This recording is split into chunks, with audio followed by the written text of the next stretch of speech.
Welcome back to సిరుల ప్రపంచం. Thumbnail ఏంటో ఆల్రెడీ చూసారు కదా. Weight loss dosa. ఇప్పటి వరకు మీకు ఎవ్వరూ చెప్పుండరు ఈ దోశ గురించి. అండ్ ఇదైతే మాత్రం ఓన్లీ వెయిట్ లాస్ కి మాత్రమే కాదు, షుగర్ పేషెంట్స్ కి కూడా చాలా మంచిది. ఒక 2-3 దోశలు ఎక్స్ట్రా తిన్నా కూడా ఎలాంటి ప్రాబ్లం ఉండదు, అంత హెల్దీ దోశ. అండ్ ఇంత హెల్దీ బ్రేక్ఫాస్ట్ తో వెయిట్ లాస్ కూడా అవుతున్నామంటే ఇంకేం కావాలి. సో ఇంకా లేట్ చేయకుండా ఈ దోశ మేకింగ్ ప్రాసెస్ ఎలాగో మీరు కూడా చూసేయండి. దీనికోసం మనం తీసుకున్నవి పసుపు జొన్నలు. ఇవి 2 కప్స్ తీసుకున్నాం. ఈ పసుపు జొన్నల గురించి చాలా మందికి తెలియదు. ఈ పసుపు జొన్నలు వెయిట్ లాస్ కి ఎంత బాగా ఉపయోగపడతాయో, షుగర్ పేషెంట్స్ కి కూడా అంత మంచిది.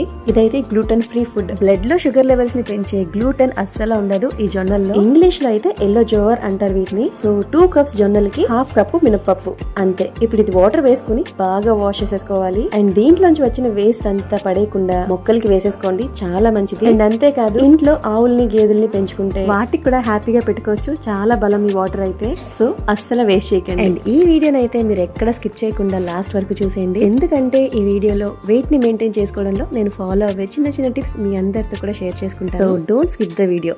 దీంట్లోంచి కడిగే కొలది వస్తూనే ఉంటుంది కాబట్టి ఒక 2-3 టైమ్స్ బాగా వాష్ చేసుకోవాలి. ఈ కడుగంతా నేను కూడా గిన్నెలోకి తీసేసుకున్నాను మొక్కలకి వేసేద్దామని. సో ఇది వాష్ చేసేసుకున్నాం కదా. ఇప్పుడు మనం నార్మల్ దోశలకి ఎన్ని వాటర్ అయితే వేసి నానబెట్టుకుంటామో దీనికి కూడా అదే క్వాంటిటీలో వేసుకుని ఒక 3 to 4 hours బాగా నానబెట్టుకోవాలి. అండ్ ఈ పసుపు జొన్నలు కూడా మిల్లెట్ గ్రెయిన్స్. ఇవి ఎంత నానితే అంత మంచిది. వీటిలో పోషకాలు బయటకు వస్తుంటాయి కాబట్టి ఇంకొక గంట ఎక్స్ట్రా నానబెట్టుకున్నా కూడా ఎలాంటి ప్రాబ్లం ఉండదు. ఇవి నానిపోయాక చూడటానికి అయితే ఇలా ఉంటాయి. ఇప్పుడు ఇవి నార్మల్ గా కావాలి అనుకుంటే మిక్సీలో వేసి గ్రైండ్ చేసేసుకోవచ్చు. లేదు మాకు గ్రైండర్ లోనే కావాలి అనుకుంటే గ్రైండర్ లో కూడా వేసుకుని మనం నార్మల్ గా దోశల పిండికి ఎలా అయితే రుబ్బుకుంటామో అలానే రుబ్బేసుకోవాలి. నేనైతే మాత్రం మిక్సీలోనే రుబ్బేసుకుంటున్నాను. అండ్ మీ అందరికి ఒక డౌట్ ఉండొచ్చు, ఈ పసుపు జొన్నలతో చేసిన దోశలు తింటే వెయిట్ లాస్ అయిపోతామా ఏంటి అని. ఖచ్చితంగా అవుతాము. ఎందుకంటే ఈ పసుపు జొన్నలు rich in fibre and high in protein. Fibre శాతం చాలా ఎక్కువ ఉంటుంది. అండ్ ప్రోటీన్ అయితే పుష్కలంగా ఉంటుంది. వెయిట్ లాస్ కి ఇంతకన్నా ఇంకేం కావాలి. అండ్ షుగర్ పేషెంట్స్ కి ఇది ఎలా పనిచేస్తుంది అనే డౌట్ కూడా మీకు ఉండొచ్చు. ఆల్రెడీ చెప్పాను కదా, ఇదైతే గ్లూటెన్ ఫ్రీ ఫుడ్. మనం తినే ఫుడ్ లో చాలా వరకు ఈ గ్లూటెన్ అనే పదార్థం ఉంటుంది. కానీ ఈ పసుపు జొన్నల్లో మాత్రం గ్లూటెన్ అస్సలు ఉండదు, కానీ డైటరీ ఫైబర్ అధికంగా ఉంటుంది. ఇదైతే మన బాడీలో బ్లడ్ లో షుగర్ లెవెల్స్ ని బాగా కంట్రోల్ చేస్తుంది. నార్మల్ గా షుగర్ పేషెంట్స్ అయితే రైస్ తో చేసిన దోశలు 1-2 ఎక్స్ట్రా తినాలి అంటే కొంచెం భయపడతారు. సో మీరు ఎలాంటి టెన్షన్స్ లేకుండా ఇవైతే ఒక 3-4 దోశలు తిన్నా కూడా మీకు ఎలాంటి ప్రాబ్లం ఉండదు. అంత హెల్దీ దోశ ఇది. అండ్ ఈ దోశ అయితే వెయిట్ లాస్ కి ఎలా ఉపయోగపడుతుంది అనుకుంటున్నారా, అది కూడా చెప్పేస్తాను. ఈ పసుపు జొన్నల్లో ఫైబర్ శాతం చాలా ఎక్కువ ఉంటుంది అండ్ ప్రోటీన్ కూడా చాలా ఎక్కువ. అండ్ మనం బాడీలో వెయిట్ లాస్ అవ్వాలి అంటే ఇవి చాలా ఇంపార్టెంట్. అండ్ దీంట్లో ఉన్న ఫైబర్ వల్ల మనం కొంచెం తిన్నా మన పొట్ట త్వరగా నిండిపోతుంది. అండ్ ఇంకా దీనిలో ఉన్న ప్రోటీన్ వల్ల వెయిట్ లాస్ అయితే కంపల్సరీగా ఉంటుంది. కాబట్టి ఇది వెయిట్ లాస్ దోశ అయింది. చూసారు కదా ఎన్ని లాభాలు ఉన్నాయి ఈ దోశల వల్ల. ఇది మార్నింగ్ బ్రేక్ఫాస్ట్ కిందే కాదు, చాలా మంది ఈవినింగ్ టైమ్ లో టిఫిన్స్ తింటుంటారు కదా, అలాంటి వాళ్ళు కూడా హ్యాపీగా తినొచ్చు. అంత హెల్దీ దోశ ఇది. అండ్ వీడియో చూస్తున్నారు కదా, ఇవైతే నార్మల్ దోశల్లానే వేసేసుకోవచ్చు. పాన్ కంటుకుపోవడం లాంటివి ఏముండవు. అండ్ చూస్తున్నారు కదా ఇంత మంచి దోశల్ని ఇంకొంచెం డిఫరెంట్ గా, ఇంకొంచెం హెల్దీ వేలో నేను చేసిన ఒక చిన్న ప్రయోగం మీకు కూడా చూపిస్తాను.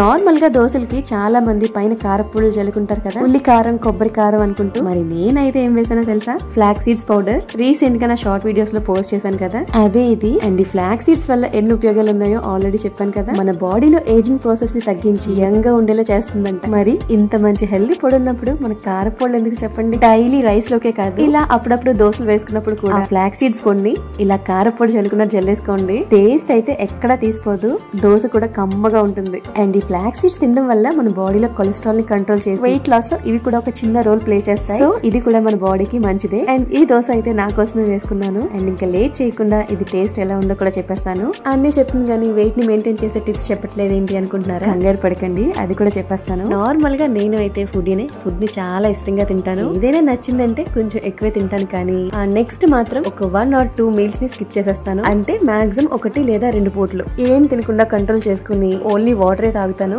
అలా ఎప్పుడైనా హెవీగా తింటే మాత్రం నేను ఫాలో అవ్వే టిప్ ఇదే. అండ్ మాక్సిమం నైట్ 7 దాటాక మాత్రం ఫుడ్ అస్సలు తిన్ను. ఎప్పుడైనా పెళ్లికి ఫంక్షన్స్ కి వెళ్తే మాత్రం తప్పదు. మెయిన్ గా నేను ఫాలో అవ్వే టిప్స్ అయితే మాత్రం ఇవే. ఇవి కాకుండా ఇంకా చిన్న చిన్నవి చాలా ఫాలో అవుతాను, కానీ అన్ని ఒక వీడియోలో చెప్పలేను కదా. అవేంటో మీకు తెలుసుకోవాలి తెలుసుకోవాలి అనుకుంటే మాత్రం కామెంట్ చేసేయండి. ఎప్పుడైనా ఒక full video only weight loss మీద చెప్తాను. అండ్ ఇంకా ఈ దోశ టేస్ట్ గురించి చెప్పాలి అంటే పిల్లల్ని స్కూల్ కి పంపించేసి ఇలాంటి దోశ ఒకటి వేసేసుకొని ప్రశాంతంగా కూర్చుని తింటే ఉంటుంది.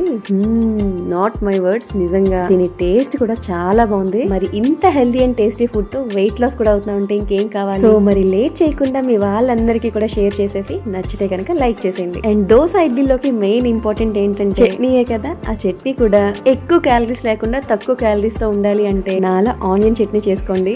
ఆనియన్ తో చట్నీస్ ఏంటి అనుకుంటారేమో, నేను తినే ఫుడ్స్ లో కూడా మాక్సిమం తక్కువ క్యాలరీస్ ఉండే ఫుడ్ చూస్ చేసుకుంటాను. ఈ చట్నీ టేస్ట్ అయితే చాలా బాగుంది. అండ్ ఈ ఆనియన్ చట్నీ రెసిపీ మీకు కూడా కావాలి అనుకుంటే కనుక కింద కామెంట్ చేసేయండి. అది కూడా మేకింగ్ ప్రాసెస్ చేసి చిన్న షార్ట్ అయినా పోస్ట్ చేస్తాను. ఫైనల్ గా వీడియో నచ్చితే లైక్ అండ్ సబ్స్క్రైబ్. మంచి వీడియోతో మళ్ళీ కలుద్దాం. నేను మీ శ్రీలక్ష్మి, ఈ సిరిల ప్రపంచం. Thank you for watching.